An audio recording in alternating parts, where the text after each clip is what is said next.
episode, but I'm actually doing it with a rock star client. I have Robert Scillia here from the Vignetti Wine Distributors right out of Fairfield, New Jersey. I love our rock star clients who especially have things that I'm so passionate about. So I'm so happy to have you here, Robert. And by the way, Ashley, happy to be here, from our WDHA sales department, is joining us too, because, you know, you were going to come into our studios and we thought, you know what, let's kind of do a little bit of a virtual tasting.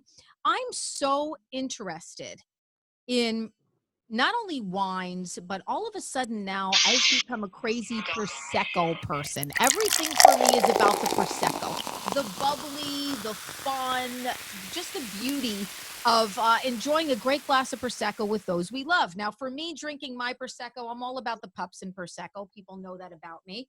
I've got my, there she is there. I've got my little star here who's going to have some drinks with me. And I have Rose Prosecco that you have made. And this is my Rosé on my Rosé glass. So I want to talk a little bit, first of all, about Vignetti Wine Distributors and how you guys came to be. I think it's a family thing, you and the wife. And how did you first know that you had this passion, this great passion for wine? Well, I guess I've kind of always known it. We've always had wines at our family events and things like that. Vignetti Wine Distributors, when we started, we thought of, you know, coming in and moving up and going forward, and it's been tough. It's definitely tough. But as far as starting out, one of the hardest things we started with was just picking the names. And it must have been, I don't know, 3 or 4 weeks to come up with the name. And finally, I just said to a friend, I said, how do you say vineyard in Italian? Ah. So he's like, I don't know. So we used Google for, you know, Google Translate, I guess. And it said that it was Vignetti. Unfortunately for us, it's misspelt it, and we misspelt it because we thought Google was right.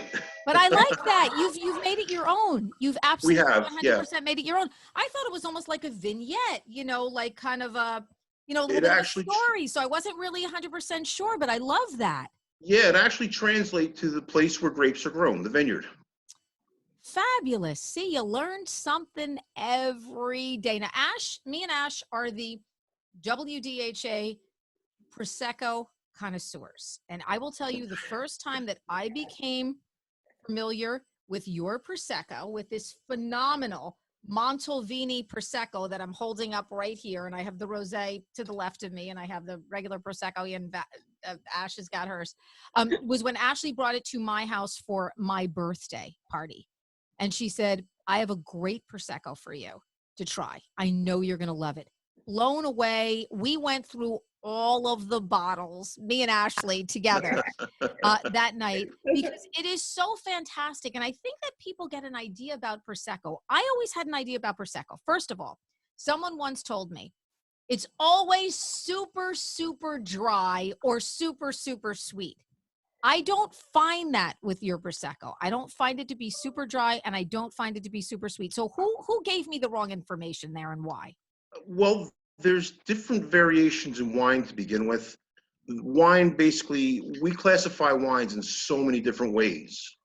First is by varietal, second is by region, and then we go to taste. So you have 5 different categories of taste, from basically your extra dry, your brut is being the dry, what we would consider dry, okay, on our palate, meaning it takes away our taste, but that's not really the way, we don't use the terminology properly. But brut would be what most people would say, oh, that's dry. And then you go down to your sweeter wines, which are into the demi-secs and wines of that nature, like your Brachetto, Moscatos, wines of that nature, very sweet. But there's all different classifications. So with Prosecco, generally, we have 3 different ways we classify it. Basically, we have brut, dry, and extra dry. You don't want to go anything sweeter with that. With the Prosecco, it would be more Moscato-like. So basically, we just have a wine that worked out well. The winemaker Montelvini did a great job with this product. We've got a few of their other products, and they just really hit it off with this wine. Great job. Everybody And you know what I tastes love the seems to like most? it. When I open it, when I open the bottle, first of all, you always give it a good pop. It doesn't go all over the place, but that's not what I love the most. There is an aroma that comes out of this wine, especially the Rose Prosecco. Right. It is so enticing. It is just a beautiful scent. It's like got a little bit of a sweetness to it, very aromatic, very almost like floral in nature. Yep. So delish that as soon as I get the good pop and then it comes out, I'm like, oh, I can't wait to get it. I absolutely can't wait to get it into the glass. I want to talk a little bit about Rose Prosecco because I didn't even know there was such a thing. And some people call it Prosecco Rose. You have the Prosecco Rose. Why is it becoming so popular now? And what is the difference? I mean, I know that there's the rosé, type of wine that's involved with the prosecco, but it seems to be sort of all the rage. And why are people really getting into this whole rosé prosecco craze?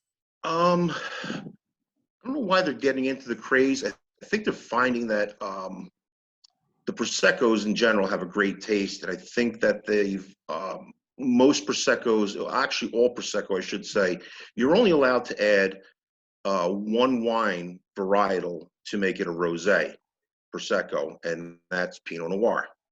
So Pinot Noirs are fabulous red wines that have very rich, intense flavor and color.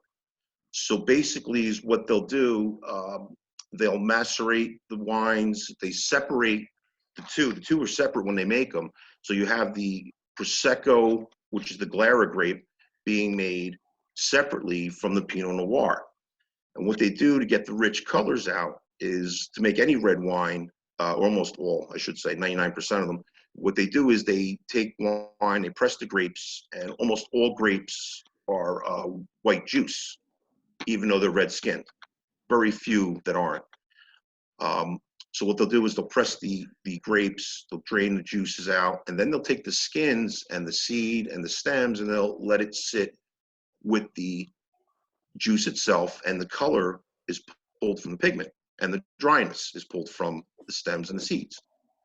With Prosecco, they generally let it sit a shorter period of time than regular wine to make the Pinot Noir. But I generally think that once they start the blending process, the wines just come out with a fabulous taste. And I think when the commune turned around and decided to allow a rosé, which was only last year, it's only 2020 that we've allowed Rosé Prosecco. I think a lot of that is because of the French, because they saw what it did with champagnes and other sparklings that they had. Yes. So that's And that's also what I probably wanted to why. ask you too. What I also wanted to ask you is, so Prosecco always has to come from Italy, like the champagnes always have to come from France. So Prosecco is always from Italy. Correct. It's always an Italian wine, and Italian now with the rosé, kind of an Italian blend there.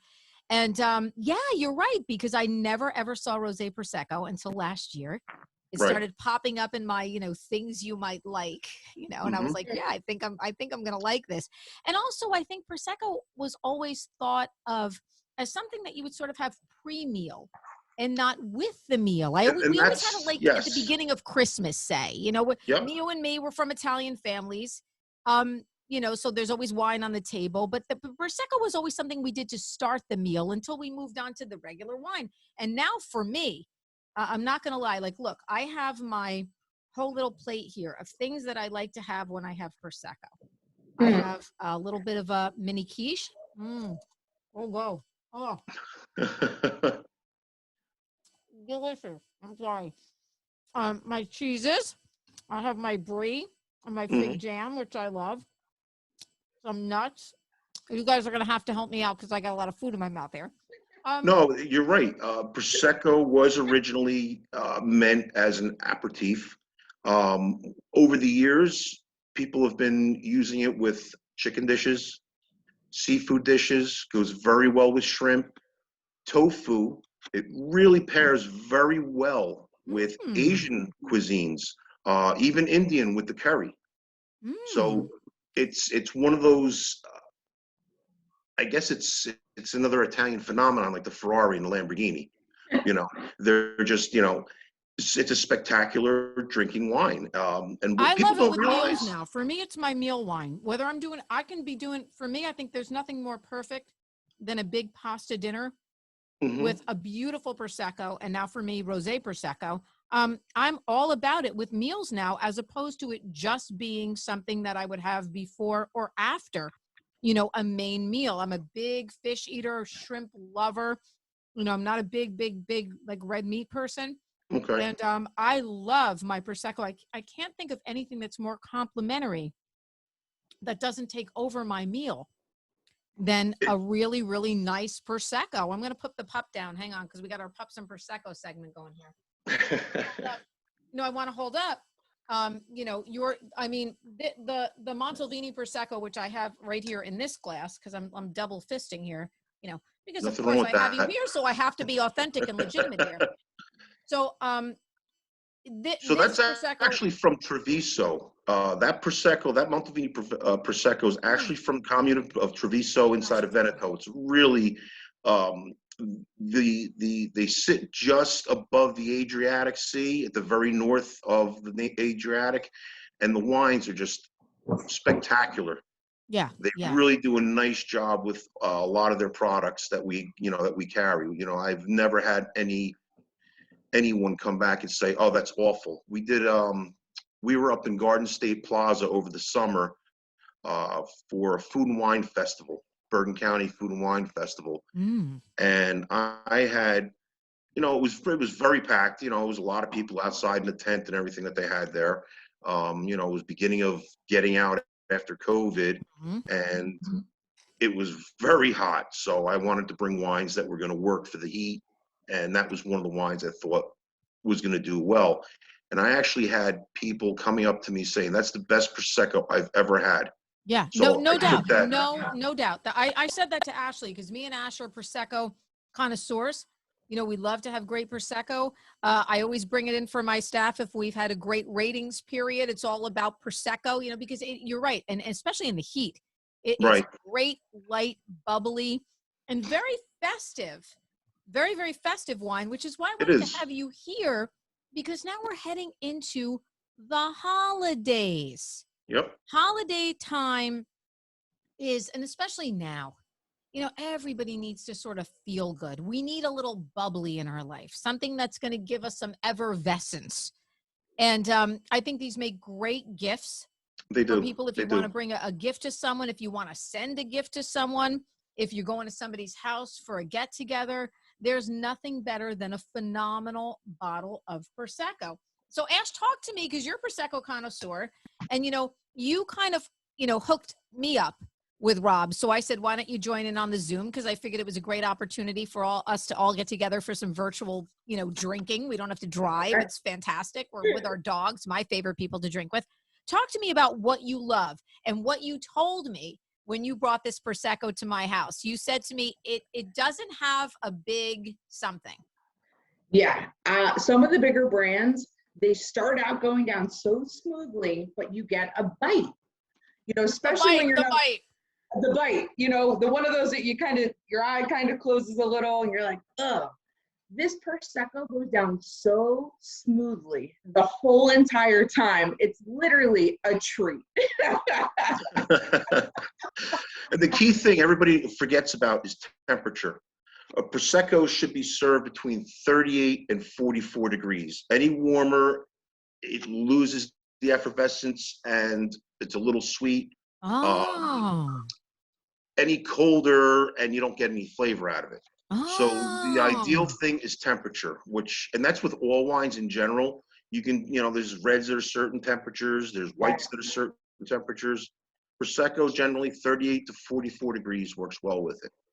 See, and you know what I love too? I love to have you on because I think that these are great tips for people. And then when we sort of go to someone's house, we can give our wine tips and pretend that we know, but you really know and you told us. But I think that sometimes people are very intimidated when they are wine drinkers because they feel like I don't really know anything about it. And I'm sort of, I'm like a little embarrassed to pretend like I know if I don't know. But I think a lot of times instinctually, people forget that it's really all about taste and it's what you like. It's what makes you Absolutely. feel good. It's what's delicious to you. It's what smells good to you. It's what you pair with the things that you love to eat. And don't be intimidated by it because you probably know a little more than you think you know. The one thing I tell everybody, we do a fair amount of tastings with our customers, and I could tell you, in the last few years, even before COVID, people don't taste. You're doing a free tasting. Taste. It's not going to hurt you. All right, you're not a wine drinker. I understand that. I try it. You might find something that pleasantly surprises that your palate. You might like a Cabernet, you might like a Merlot, you might like a Sauvignon Blanc or a Sangiovese or a Brunello. Try it. It's a free taste. Just try it. Yeah, I love the tastings. I love the tastings because I feel like I can kind of almost be myself and I can ask questions. And that's why I like having someone like you here. And I'd love to do this again with you. And I want to make sure that everybody knows too. It's really nice too. I think I always say it to support locally. We have people don't realize that we have distributors locally, that we Right. have places locally that you can go to get these great, it doesn't necessarily have to be a brand you see advertised on television, and I think it's really cool when you go to somebody's house and you bring this and you talk about how this is a local distributor of this phenomenal brand of Prosecco. And I'm bringing this specially for you. I mean, it doesn't really seem like it's so generic. I think it seems a lot more personal to know that, the distributor is right here in Fairfield, New Jersey. I mean, look, I'm in Essex County right now. You guys are you're a stone's throw away from me. Right. Yeah, I'm in love Lyndhurst. that. I'm in Bergen County. I live in Lyndhurst. I've lived here for 20-something years and, just trying to make a change in life. Yep. And that's what DHA is all about. We're about also exposing people to things that are going on locally. We're a community radio station. And that's the beauty of what we do and what we're so happy to do. So I'm Right. so happy to tell people now you can find this phenomenal, which I want to pour another glass here of the Montelvini Prosecco at Island of Spirits on Route 23 in Oak Ridge. Right. ShopRite Wines and Spirits in Lyndhurst, Yep. which is right on New York Avenue in Lyndhurst. Yep. Bestsellers, Wines, Beers, and Spirits, Ringwood Avenue in Haskell. Bin 52, which is Paramus Woodland Park locations. And Jerry's Gourmet and More, South Dean Street in Englewood. Now, did I leave anyone out? We also have it at Cork in Hoboken and Cork in Harrison. And I'm sure I'm missing somebody too because, we're not a big distributor, but, we're getting around a little bit here and there. So I love it. It's very easy to find. Worst case is if you can't find it, you can contact us. Customers can call us. My number is 201-881-9948. They can call us and ask where to get it. If we don't have it there, they can contact their liquor store and have them call us.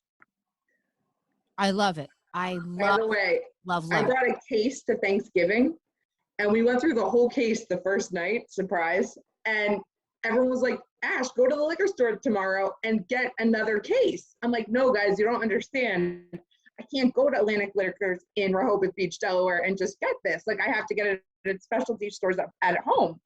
So now my job for Christmas is not only to get one case, now I'm responsible for multiple cases because that only made it through one night the first time.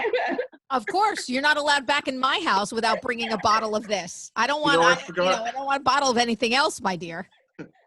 You know who I forgot? My biggest customer when it comes down to buying Prosecco is Cal over at Main Street over in Little Falls. Oh, right. Little Falls, right. Ash, we talked about that, didn't we?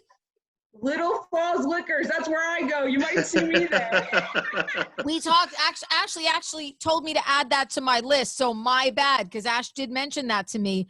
Little Falls Liquors, just a great local place, and they always have some phenomenal selections, very, very into all of their brands. So definitely visit them. And very helpful, very phenomenal. And it's always nice too when you've got somebody who can help you. When you're not going into sometimes the big chain stores where you're just sort of somebody walking through the aisles, you've got somebody who's really invested a family liquor store, been there for a long time, all about telling you about the Montelvini Prosecco Rosé. And I think it's very, very helpful, to have somebody in your wheelhouse that can help you with that. Definitely. And he's been selling a fair amount of it. I don't know how much is going to Ashley, but I know he's selling a fair amount of it. Me and Ashley are buying everything up. And I mean, 'tis the season. We're into December now. We've got everything. We've got Hanukkah happening now. Christmas is coming up, New Year's, and everybody's sort of looking, for a great new year, and people are feeling very festive, and people wanting to get back together with their families and their friends and be together. So there's nothing nicer than just cracking open a great bottle of bubbly, and especially a bubbly that you're absolutely going to love, and sort of looking forward, into a new year and into a new day. And I'm so happy to have the opportunity to connect with you. I hope we get to do this again. I think we should do like another virtual happy hour. I don't know, like maybe tomorrow. Sure. I will say this about the Proseccos, one last thing. They are more moderately priced than your big champagnes, and that's another issue. They're having issues getting champagnes this year. So, crack open a Prosecco. You'll be and let me ask you surprised. too, why do I seem to like the Prosecco better than the champagne? Nothing against the champagne. It's fine, but I'm just more about down with the Prosecco. I'm not going to drink champagne with dinner. Prosecco, I'm going to drink with my dinner. Why is it, do you think, that I would be so down with the Prosecco more? It could be a lot of things. Everybody's palate is different. I tell people all the time, they take a bottle of wine and somebody turns around and says to me, I get raspberry. Okay. Now it's a red wine. It's very possible. Everybody has a different palate, and their palate works differently with whatever they eat. So for what I may eat, or what you may have just eaten as well, like you're chomping on a piece of cheese or a cracker or whatever. Brie with my Prosecco is my favorite. And it's going to bring out a different flavor than if you took a piece of, say, Swiss cheese or cheddar. You're going to get a different taste. So that everybody's palate works differently. Because I taste sweet, you may not taste sweet. You could taste dry, or vice versa. We're all unique. It's like having your own fingerprints. Now, is there less sugar in Prosecco, or is it just a different grape, so it's less natural sugar? Well, it all goes down to the fermentation process, and as to how they want the wine to taste. So they can completely ferment the wine, which will make it a brut, which means there is zero residual sugar. Okay. Or they can halt the process at any level of sweetness that they desire, which would give you the dry and extra dry levels of sweetness in the Proseccos. So basically a brut Prosecco is going to be anywhere between 0 to 12 grams of sugar, residual sugar. Okay. The extra dry, I had to write that down because I forgot those numbers, but I have it over here. I did. I had to make a cheat sheet for that. So let's see. We have brut is 0 to 12 grams of residual sugar. Extra dry is 12 to 17 residual grams of sugar, and then we have dry at 17 to 32. Interesting. So, yeah, it all depends on the winemaker's what he feels like he wants to, what his preference is, or what he sees sells for him, works for him. So that's the whole thing. Robert, you're so incredibly knowledgeable, about all of your brands and about everything you do, which I think is so wonderful and incredible. I try. It's always a work in progress. Like you said, you never stop learning. We should do a Prosecco and Pups segment with some sort of fun tie-in. Oh, absolutely. I would love to. Robert, I want you to come back because I want to talk, I definitely want to talk more wines with you. And it's so, so nice to have you on. And I'm so happy that Ashley connected us. And I think this is going to be really fun. you know, for WDHA listeners, especially around the holidays. Again, I'm ready for Christmas and New Year's. Yeah. I put on my sparkly tube top, aka 1976 roller rink for you. I love it. So, Popping bottles. and you're a dog lover, which I love too. You got your pup there, and you guys are dog lovers. Sleeping. It's the best. Prosecco and Pups. It's absolutely the best. Love, love, love it. He's so cute. He looks just like my Rosie. I've got two hot broads over here for that dog for sure. He's a Russian Blanca. He was part of the Bichon Frise family. Oh wow! Oh my God! So yeah, the only difference is he's not white. You want to wave? He's an exotic pup. Come on, wave. You want to wave? Oh, this is mine. He doesn't know who he's waving to. Oh, I've heard a lot about your dog too. There's Gracie girl. There's my Gracie girl. There's my Gracie girl. Flower. She's very. She looks very sweet. Mine are over here. Mine are laying down. I'm too lazy to go get them. But again, Bo's coming over. Like, what's up? I have a Rosie. She's my rosé, and I drink in honor of her, of course, all the time. Robert, it has been so nice connecting with you. Thank you so much for doing this with us. I hope that we can do it again. It was just wonderful. And I will tell you, Vignetti Wine Distributors out of Fairfield, New Jersey, just some amazing products. If you are somebody who's a little bit intimidated by wines, don't be. And I will tell you, the Montelvini Proseccos are amazing. The Rose Prosecco is absolutely my all-time favorite now. I have it here. I'm halfway through the bottle already. And I will work my way through the rest of the bottle, probably coming up tonight. So, yeah. Enjoy it. How can you not be? And that's what it's all about, really. It's all about enjoying it. It's so funny, too, because I came, to my little Zoom studio here, set up all my snacks, got the dogs ready to go, have my 2 bottles of Prosecco. There's absolutely nothing better. And I can't thank you enough from the bottom of my heart for doing this for us. It's been really, really fun. I hope you have a wonderful Christmas and a beautiful New Year. And hopefully we can connect again soon. Thank you so much. We hope the same for you guys. Hope to see you soon.